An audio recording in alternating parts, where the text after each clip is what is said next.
সালামু আলাইকুম। আমি ডাক্তার মোহাম্মদ আলমগীর রেজা। আমি একজন চর্ম যৌনরোগ বিশেষজ্ঞ। আজকে কথা বলবো খুশকি নিয়ে।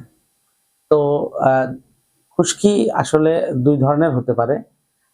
একটা হচ্ছে যে এই গরমকাল গেল, গরমের কারণে অতিরিক্ত ঘর্ম আ যেটা আমরা বলি সেবাম। অতিরিক্ত সেবাম প্রোডাকশনের কারণে যে একটা ফাঙ্গাল ইনফেকশন হয়, সেখান থেকে যে খুশকিটা হয় এটাকে বলে সেবোরিক ডার্মাটাইটিস। সামনে শীত আসছে, সোরিয়াসিসের কারণেও কিন্তু খুশকি হিসেবে দেখা দিতে পারে। তো সোরিয়াসিসটা হচ্ছে যে সারা শরীরে হয়।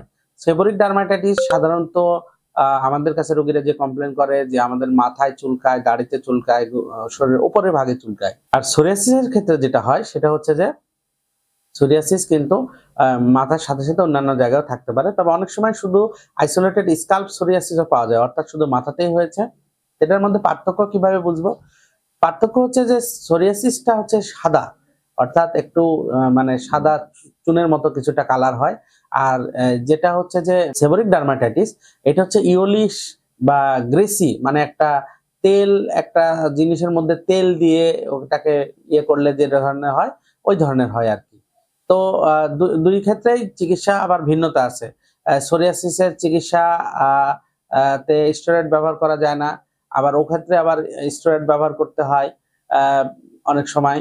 বা ২ ক্ষেত্রের চিকিৎসার যেহেতু ভিন্নতা আছে, আমরা তো এটা এক্সপার্টরাই বুঝতে পারবেন যে কোন ক্ষেত্রে কোন সমস্যা হচ্ছে।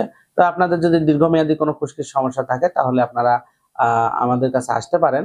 আমাদের কাছে চিকিৎসা নিতে পারেন। তো আজকে এই পর্যন্তই। ধন্যবাদ সবাইকে। সালামু আলাইকুম।